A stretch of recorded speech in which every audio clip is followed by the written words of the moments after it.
How's it going, guys? Thanks for joining me once again. This is Nightowl, and we will be watching another YouTube video. This one is from the liberal Hivemind. Uh, this is a long time favorite YouTube channel of mine.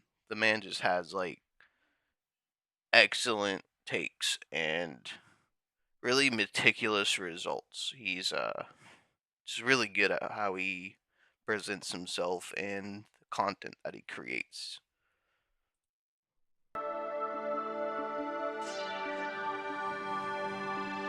Hey guys, welcome to the Liberal Hive Mind, a channel solely focused on exposing the abundant hypocrisy of the left. And of course, here's your meme of the day, brought to you by hivemind.com. Alright, so I'm just gonna say it. I've had enough of Ben Shapiro and his little antics. I've had enough of these purity tests and these Israel loyalty tests, and I don't want that to come off as if I'm a groiper or some sort of anti-Israeli conspiracy theorist, because I'm really not. For the most part on this issue, I kinda just don't care. I'm more interested in domestic issues than I am on pretending to be an expert on foreign conflicts and religious freaking holy wars. And I'm saying that because I don't want the conversation to be derailed. Oh my god, you're crazy, you're a groiper, you're an anti-Semite, you're just like Candace Owens. I don't even want to have that conversation. No, I want to focus on what appears to be the phenomenon of the woke right. And again, as I've maintained, the woke right in my view is the exact opposite of what's described by the people who coined the term. We are witnessing the conservative side import the left's worst power impulses. The left built this entire worldview and power structure around speech controls, guilt by association, using these taboo topics as ideological weapons of intimidation. And now it appears we've got a part of the right that's flirting with the same impulse. Speak to someone I don't like, have an opinion I disagree with, and we'll use institutional power to denounce, deplatform, blacklist, exile. That is not who we are. At least it's not who we're supposed to be. I mean, it seems massively hypocritical after spending the last 10 years fighting against this culture. But alas, here we are. Ben Shapiro takes the stage at TPUSA and uses the moment to again attack Tucker Carlson as some sort of evil figure that should be vilified, someone who should be excommunicated from what he deems real conservatism. They worked tirelessly to get TPUSA to cut ties, to cancel Tucker's appearance, and when that didn't work, well, they decided to take the stage and trash Tucker Carlson publicly. What's going on here is divisive and destructive. Let's go ahead and take a look at what's happening and then, of course, have a conversation. We got some stuff to get into, so let's roll the tape.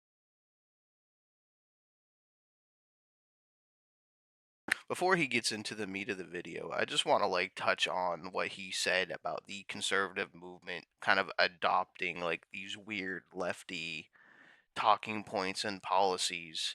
I gotta agree with the man. He's spot on. It's been so weird.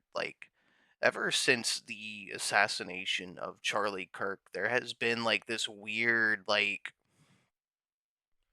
kind of shouting down of anybody who has anything negative to say about Israel or their dirty involvements or what goes on over in the big sandbox. It's on the nose, to be honest. There's a lot of people who are just bought and paid for by foreign powers. Ben Shapiro is no exception. The dude is just straight up an industry plant. He's always been a fucking joke. I remember when he first came to light when I was a young man in high school. The dude's always been the butt of the fucking joke. Anybody who ever took him seriously just had something wrong with them.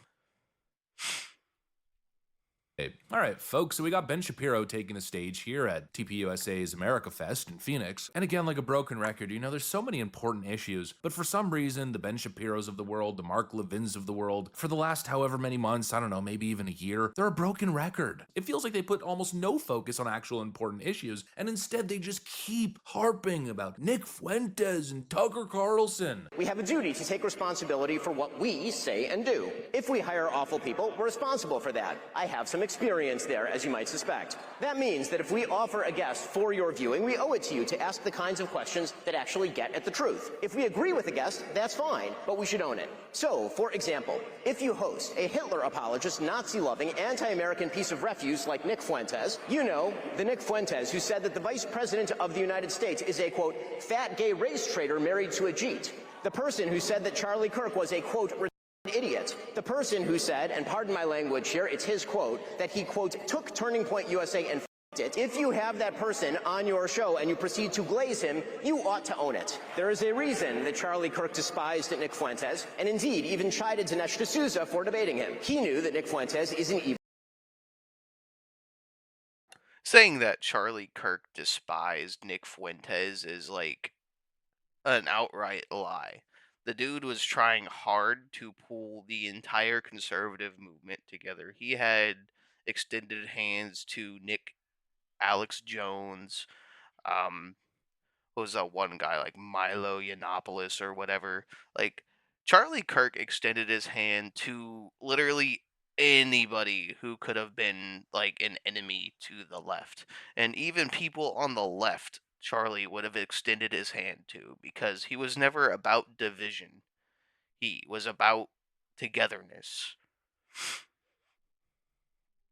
Troll, and that building him up is an act of moral imbecility. And that is precisely what Tucker Carlson did. He built Nick Fuentes up, and he ought to take responsibility for that. And at one point, Ben talks about taking accountability. But what does that even mean in this context? Take accountability for what? Engaging in basic journalism and sitting down with an individual who is highly popular with Gen Z males to try to understand, to try to get in the head of said person? Just get over it. And of course, Ben Shapiro defenders will claim that, well, this isn't right-wing cancel culture. They're not trying to cancel him. They're just criticizing him publicly. But obviously, that isn't the case. We can put two and two together. We understand the demand here that is being implied. They want you to treat Tucker Carlson as if he's radioactive. They want him pushed out. They want him blacklisted. He should be ostracized from conservative politics for the crime of doing an interview or having a couple opinions that they disagree with. And of course, it doesn't just apply to Tucker Carlson. No, it's anybody like Tucker Carlson. Anybody engaging in the same thought experiments or asking the same questions. It's obvious moral outrage in an attempt to whip up a frenzy, ostracize the people they disagree with, and then reform the party in their neocon image. And look, I'm not going to sit here and pretend as if Nick Fuentes is a perfect little angel, as if he's never pushed the boundaries. Obviously, the controversies around him exist for a reason. I understand the same clips that are being played over and over again. It's a controversial guest. But having someone on your show who is wildly popular should not be treated as a crime against humanity. But anyways, Tucker Carlson actually took to the stage after Ben Shapiro, and his response, I think, was quite thought-provoking. I just got here, and I feel like I missed the first part of the program. Hope I didn't miss anything meaningful. I watched it. I laughed, that kind of bitter, sardonic laugh that emerges from you when, like, Upside Down World arrives. To hear calls for, like, deplatforming and denouncing people at a Charlie Kirk event, I'm like, what? This is hilarious. But the prediction that, you know, at some point when Republicans took power again, which I did everything I could, you know, to help, and I really felt that was important. I still think, you know, I was right. But I really thought that the impulse to deplatform people, or even to use the word platform as a verb, which it's not, it's a noun, don't steal my nouns, deplatform and denounce. Why haven't you denounced somebody else? The whole like Red Guard cultural revolution thing that we so hated and feared on the left that we did everything we could to usher in a new time where you could have an actual debate. I mean, this kind of was the whole point of Charlie Kirk's public life.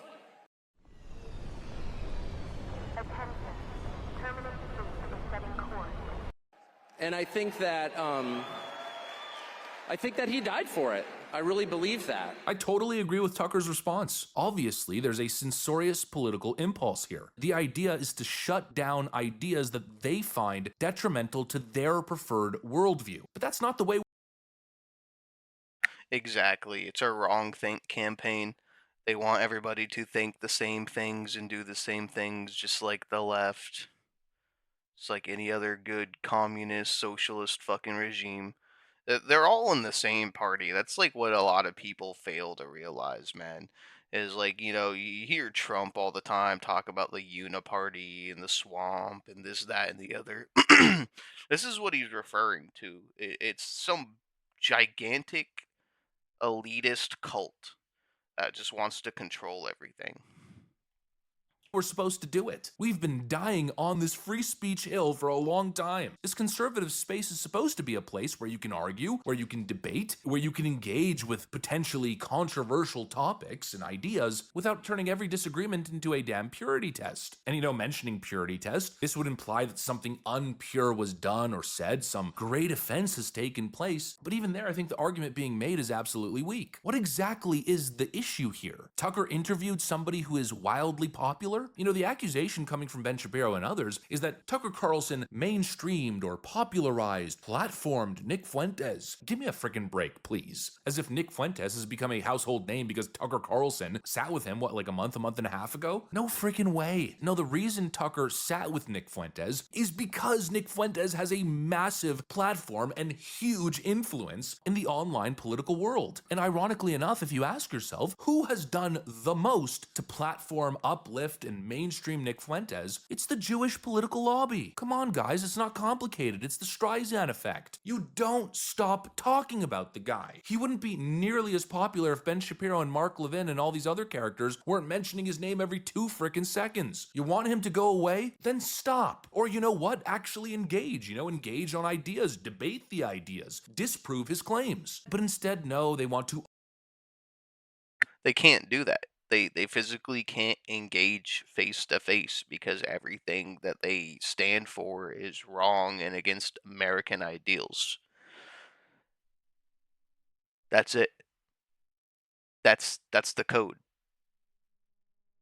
Ostracize and excommunicate. And of course, what does that do? It feeds into the conspiracy theories and the narratives. The more they try to cancel him, the more they feed into these conspiracies regarding Jewish influence and control in American politics and culture. What do you think people are saying regarding TPUSA? You've got the Daily Wire that donated $1 million to TPUSA following Charlie Kirk's assassination. Then all of a sudden, Ben Shapiro gets put as the headline speaker of the event, and then he uses that moment to attack supposed insidious forces within the conservative movement, trying to mobilize a mob against Tucker Carlson for the crime of asking questions. Come on. This is a mistake. And obviously it has really less to do with, quote, platforming Nick Fuentes, engaging with Nick Fuentes. It has less to do with Nick Fuentes at all, and more to do with Tucker Carlson, obviously. He's questioned the Israeli government and the war in Gaza. And so they've decided that he is now public enemy number 1. He must be destroyed. It obviously has everything to do with that and less to do with Nick Fuentes, right? Because if you think about it, since the year started, Nick Fuentes has been on, 15, 20 podcasts and all kinds of shows doing all kinds of interviews. But for some reason, the outrage is only targeted at Tucker Carlson. It's obvious what's going on here. And again, I'm just going to say the same thing. You have the right to question official narratives. Since when was blind, absolute allegiance to Israel some kind of conservative value? Since when can we not question official narratives? That's all Tucker Carlson's doing. He's It was never. It's almost as if there's a certain party that's trying to gain absolute control over everything. Hmm. Go figure.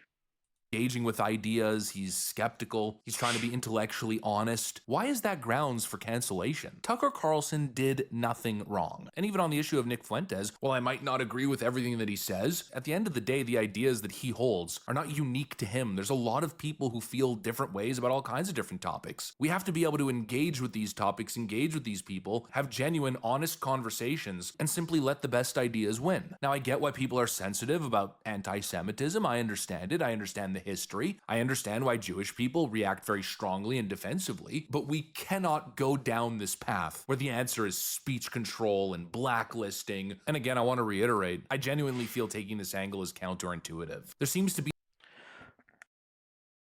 That's the thing, though, is the term anti-Semitism is becoming like what the left turned fascism into, right?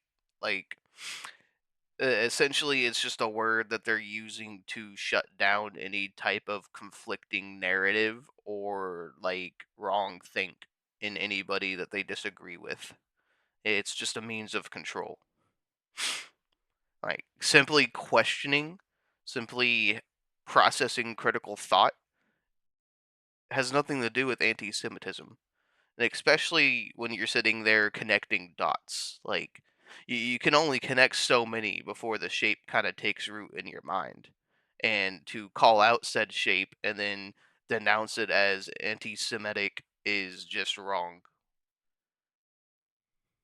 This paranoid thought that Nick Fuentes has now become the mainstream and he's taken over the entire party, and it's a cancer that must be warded off and fought, blah, blah, blah. The reality is Nick Fuentes represents a fringe. And if you're truly horrified of that fringe culture taking over, well, then I feel like this should be the last approach that you should take. Stop trying to play God, stop trying to be the thought police, stop trying to force your preferred ideological outcome, and simply engage in the debate. You know, I guess final thought here, I'd rather see Ben Shapiro actually sit down with Tucker Carlson. I'd rather see him sit down for 2 hours and have a conversation and debate with Nick Fuentes than what I'm seeing right now. We're not going back to speech control and loyalty tests. I want free speech and a robust culture of political debate, and that includes engaging with the most controversial of characters and ideas. Anyways, that's what I got for you guys. Thanks for watching, and I'll see you on the next one.